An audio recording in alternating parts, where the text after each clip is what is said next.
Hello, dear students. My name is Gurjot Singh.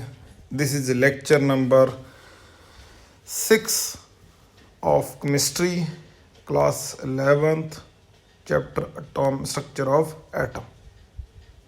In the previous lectures, we discussed about what is atom, what is ion, cation, and anions. We also discussed about electrons, protons, and neutrons. We also discussed discovery of electrons, protons, and neutrons, just like these are called subatomic particles. फिर हमने atom के models के बारे में पढ़ा। तो सबसे पहले मॉडल आया था J Thomson, plum pudding model, watermelon model, जिसमें ये समझा गया था जो पॉजिटिव चार्ज है वो यूनिफॉर्मली स्प्रेडेड है। लेकिन इसको चैलेंज किसने किया था? रुदरफोर्ड ने कौन सा एक्सपेरिमेंट किया था? Thin sheet gold foil thin sheet experiment. इसी दौरान जब ये रुदरफोर्ड का मॉडल प्रपोज्ड हुआ कि न्यूक्लियस है और न्यूक्लियस में पॉजिटिव चार्ज है, उसके आसपास इलेक्ट्रॉन घूम रहे, इर्द गिर्द इलेक्ट्रॉन घूम रहे हैं, लेकिन उसका मॉडल जब फेल हुआ कि इलेक्ट्रॉन कोलैप्स कर जाएंगे, तो इस तरह से ये मॉडल फेल हो गया। तो उसके बाद आया, मैंने लास्ट लेक्चर में आपको बताया भी था, Bohr's model, bore atomic model, जो यहाँ पर लिखा भी हुआ है मैंने, ये लिखा बोहर एटॉमिक मॉडल। ठीक है, ये रहा बोहर एटॉमिक मॉडल। लेकिन बोहर एटॉमिक मॉडल को समझने से पहले हमें किसी और बात को समझना होगा। ठीक है, बोहर मॉडल तक पहुंचने से पहले हमें एक और अलग बात के लिए समझना पड़ेगा। क्या है वो? ये है कि जब बोहर का मॉडल डेवलप हुआ तो उसके साथ साथ और भी कई चल रही थी, बहुत सारी रिएक्शन, वो क्या कहते हैं, डिस्कवरीज चल रही थी। क्या डिस्कवरीज चल रही थी? जैसे हमने पिछले एक लेक्चर में बात की थी इलेक्ट्रोमैग्नेटिक रेडिएशंस की, कि जब इलेक्ट्रोमैग्नेटिक रेडिएशंस निकलती हैं किससे? जब चार्ज मूव करता है। और ये किसने कहा था? मैक्सवेल ने कहा था। लेकिन इलेक्ट्रोमैग्नेटिक रेडिएशंस होती क्या है, इस बारे में हम तब बात नहीं की थी। तो अब हम बात करेंगे कि इलेक्ट्रोमैग्नेटिक रेडिएशंस होती क्या है, जिसे हम कहते हैं वेव और फिर क्या हुआ? इलेक्ट्रोमैग्नेटिक रेडिएशंस जो होती हैं उसके साथ साथ उसके दो नेचर को समझा गया। Wave nature, dual character. अब ड्यूल करेक्टर की बात कर रहा हूँ, यहाँ पर जो कर्सर आ रहा है ना, यहाँ पर dual character of electromagnetic radiations को समझा गया। उसी तरह और उसके डिफरेंट एक्सपेरिमेंट भी हुए। और फिर जो पार्टिकल होते हैं उसको भी समझा गया कि वो उसका वेव नेचर होता है। सबसे पहले तो हम बात करते हैं कि वेव नेचर होता क्या है।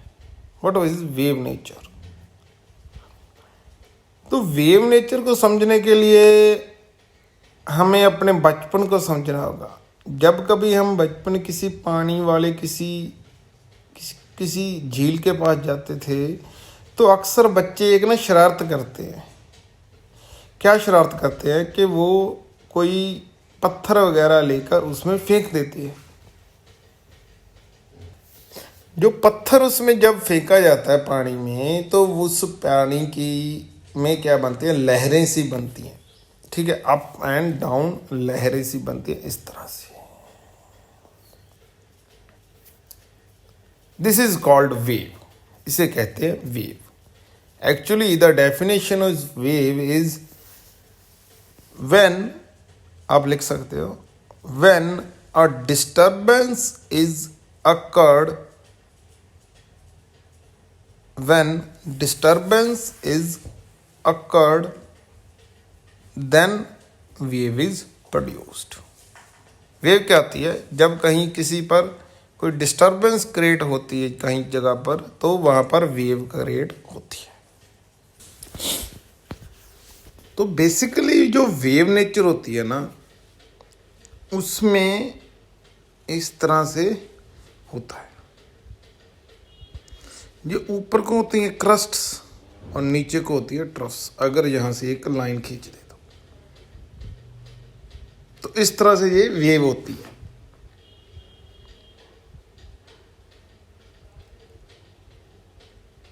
तो अगर कोई वेव है तो उसकी क्या होगी, वेव लेंथ होगी। ये आप लोगों ने फिजिक्स में पढ़ रखा होगा अभी तक। वेव लेंथ क्या होती है, दो क्रस्ट या किसी भी दो ट्रफ्स, ये एक ट्रफ हो गई, ये एक ट्रफ, और ये क्रस्ट एक क्रस्ट, इनके बिचली दूरी होती है, जो इनके बीच जो दूरी होती है उसे हम कहते हैं वेव लेंथ, और इसे डिनोट करते हैं लैम्डा से। ये किसी दो क्रस्ट और ट्रफ बिचली जो बीच की दो दूरी है इसको हम कहते हैं वेव लेंथ, और इसे डिनोट किया जाता है लैम्डा से। फिर एक और टर्म आ जाती है, वो होती है फ्रीक्वेंसी। फ्रीक्वेंसी क्या होती है, फ्रीक्वेंसी होती है किसी एक सेकंड में जो वेव्स है कितनी आ सकती हैं किसी पर्टिकुलर एरिया में। जो ये एरिया मैंने लगा दिया, इसमें कितनी वेव लेंथ्स आ सकती हैं, दिस इज कॉल्ड फ्रीक्वेंसी।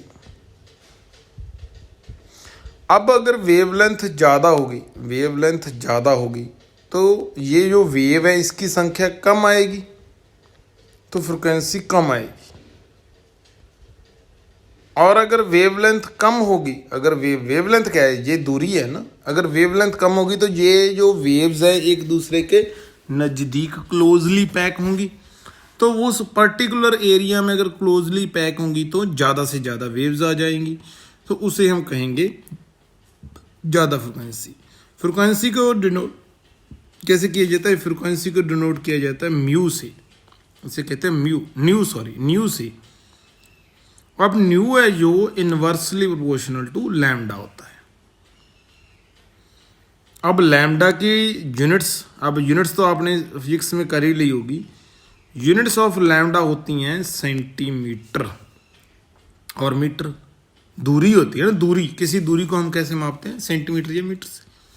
और फ्रिक्वेंसी की वेवलेंथ होती है 1/सेंटीमीटर, और उसे हम एक और यूनिट का नाम भी देते हैं हर्ट्ज। ठीक है, ये आगे जाकर आपके काम आएगा। अगर आपको नहीं समझा रहा था तो आप इस वीडियो के पार्ट को एक बार दोबारा से सुन लें, तो आपको ये बातें समझ आ जाएंगी। दोबारा से सुन लें, ठीक है। तो उस समय क्या हो रहा था, वेव इलेक्ट्रोमैग्नेटिक रेडिएशंस जो फाइंड आउट हुई थी उनके ड्यूल करैक्टर की बात हो रही थी। तो पहली बात तो इलेक्ट्रोमैग्नेटिक रेडिएशंस क्या थी, तो मैक्सवेल ने ये बताया था कि जो मूविंग चार्ज है वो अपने में से रेडिएशंस निकालता है। वो रेडिएशंस जो प्रोड्यूस करता है रेडिएशंस, वो ट्रांसमिटेड होती है, उनको क्या कहते हैं, इलेक्ट्रोमैग्नेटिक वेव्स कहते हैं और इलेक्ट्रोमैग्नेटिक रेडिएशंस कहते हैं।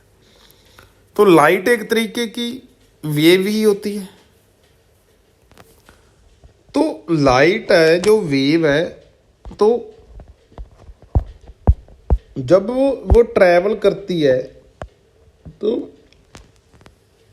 वेव नेचर इसका, जब जो लाइट थी वो स्टार्टिंग में एक पार्टिकल नेचर समझा जाता। पार्टिकल क्या होता है, पार्टिकल वो होता है जिसका कोई एक रूप हो, जिसका कोई मास हो। लेकिन वेव उसे कहते हैं जिसका कोई मास वगैरह ना हो लेकिन वो ट्रैवल कर सकती हो, जिस तरह से मैंने अभी बता चुका हूं। वेव एक डिस्टर्बेंस है, यानी कि तो पहले तो लाइट का एक समझा जाता था पार्टिकल नेचर, कि जो लाइट है वो उसका पार्टिकल नेचर है। लेकिन जब ये मैक्सवेल का टाइम चल रहा था तब लाइट के वेव नेचर के बारे में भी बात हुई। तो क्या था, जो वेव नेचर के अकॉर्डिंगली क्या होता है, जो the oscillating electric and magnetic field produced oscillation charge particles are perpendicular to each other and both perpendicular direction in the simple electromagnetic wave. तो क्या है ये इलेक्ट्रोमैग्नेटिक वेव होती क्या है, इलेक्ट्रोमैग्नेटिक वेव जो वो होती हैं जब कभी कोई इलेक्ट्रिकल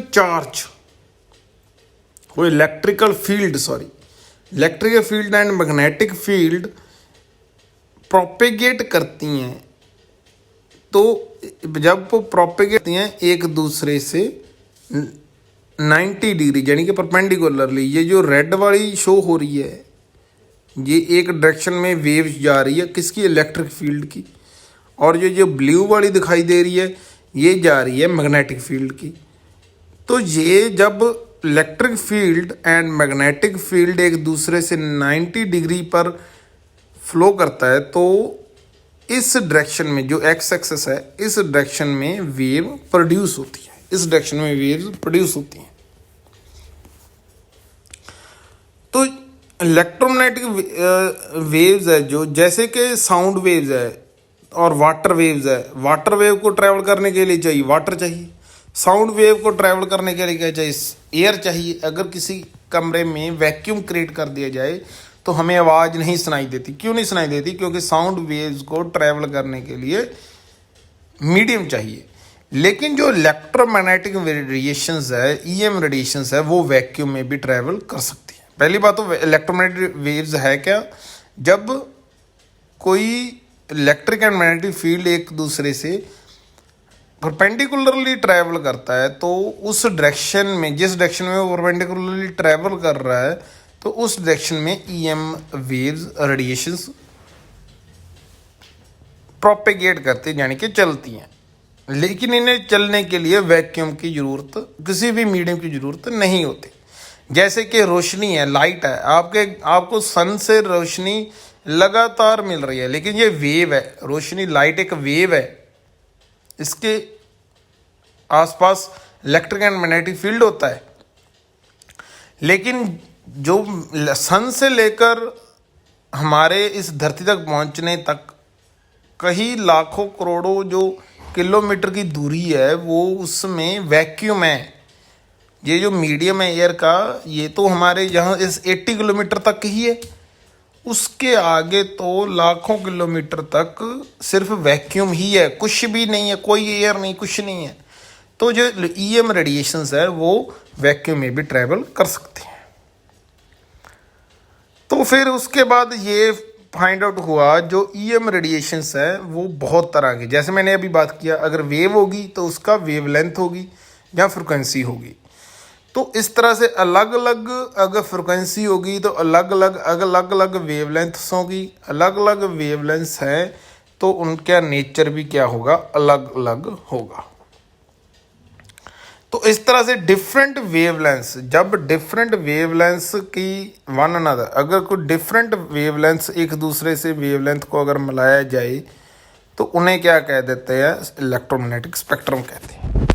जिसमें अलग अलग फ्रिक्वेंसी और अलग अलग वेवलेंथ की रेडिएशंस को एक साथ रखा जाए और कंपेयर किया जाए, उसे हम कहते हैं इलेक्ट्रोमैग्नेटिक स्पेक्ट्रम।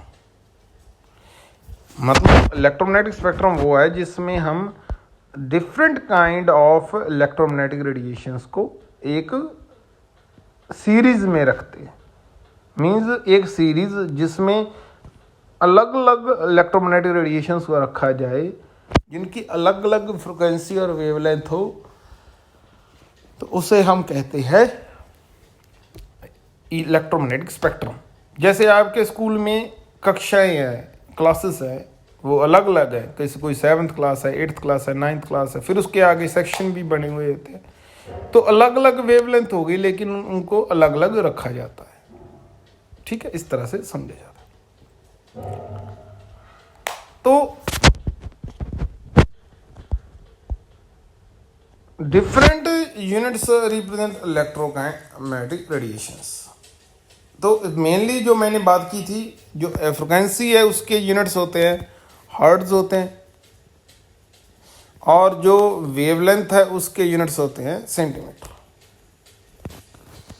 ठीक है, तो इस तरह से इलेक्ट्रोमैग्नेटिक स्पेक्ट्रम को बनाया जाता है। ये वाला इलेक्ट्रोमैग्नेटिक स्पेक्ट्रम है। इसमें सबसे इधर वाली में है गामा रेज, उसके बाद कौन सी आ जाती हैं, एक्स रेज, फिर यूवी रेज, फिर इसमें जो रेड और ग्रीन दिखाया ये थे विजिबल रेज, विजिबल, और ये है IR रेज, ये है माइक्रोवेव्स, और ये है FM waves, AM wave, long, ये आगे चली जाती हैं। तो ये जो गामा रेज है इसकी वेवलेंथ सबसे कम होती है, और जो माइक्रोवेव होती है इसकी वेवलेंथ सबसे ज़्यादा होती है। तो अगर किसी की वेवलेंथ सबसे ज़्यादा कम है तो उसकी फ्रिक्वेंसी ज़्यादा होगी। इस तरफ को जाते हैं तो फ्रिक्वेंसी क्या हो जाती है, डिक्रीज हो जाती है, क्यों, वेवलेंथ इंक्रीज कर जाती है। और इस तरफ को जाते हैं तो वेवलेंथ डिक्रीज कर जाती है और फ्रिक्वेंसी इंक्रीज कर जाती है। और जो ये ग्रीन और ये इसको नीचे दिखाया गया है विजिबल स्पेक्ट्रम, जिसमें हम देखते हैं ये वाली रेडिएशंस को, जिसमें हम देख सकते हैं वो ये वाली, हम IR रेज को नहीं, हमारे फ़ोन में माइक्रोवेव्स धनाधन आ रही हैं लेकिन हम उनको देख नहीं सकते। IR रेडिएशंस, इंफ्रारेड रेडिएशन जिन्हें कहते हैं, वो भी हम नहीं देख सकते। UV नहीं देख सकते, एक्स रेज को नहीं। हम तो इस तरफ अगर UV रेज में हमारी स्किन चली जाए तो बर्नी हो जाएगी। अगर एक्स रेज में ज़्यादा देर टाइम पड़ती रहें तो हमारी हड्डियां तक खुर जाएंगी। तभी आप लोगों ने देखा होगा जो एक्सरे करने वाला जो होते हैं, जो मेडिकल टीम होती है जो एक्सरे करती है, वो उस रूम में एक या तो चैम्बर में चली जाती हैं या फिर किसी बाहर चली जाती हैं। क्यों, जब एक्सरेज को आपकी हड्डियां जांचने के लिए आप पर डाला जाता है तो आपने तो 1-2 सेकंड के लिए ही उसे महसूस करना है, लेकिन उनका तो एक दिन का काम है। अगर वो दिन भर ऐसे ही उन पर, और जो एक्सरेज है वहाँ पर फैल जाती हैं उस रूम में, तो एक्सरेज अगर ऐसे ही उन पर पड़ती रहीं तो उनकी तो हड्डियाँ खुर जाएंगी।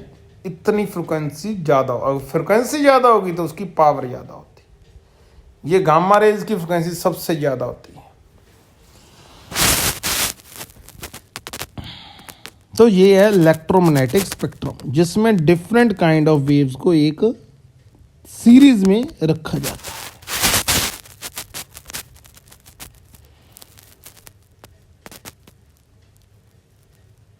उसके बाद हम बात कर लेते हैं स्पीड ऑफ लाइट की। जो स्पीड ऑफ लाइट है वो होती है 3 × 10⁸ मीटर पर सेकेंड। जो हमारी लाइट है वो 3 × 10⁸ मीटर पर सेकेंड की स्पीड से दौड़ती है।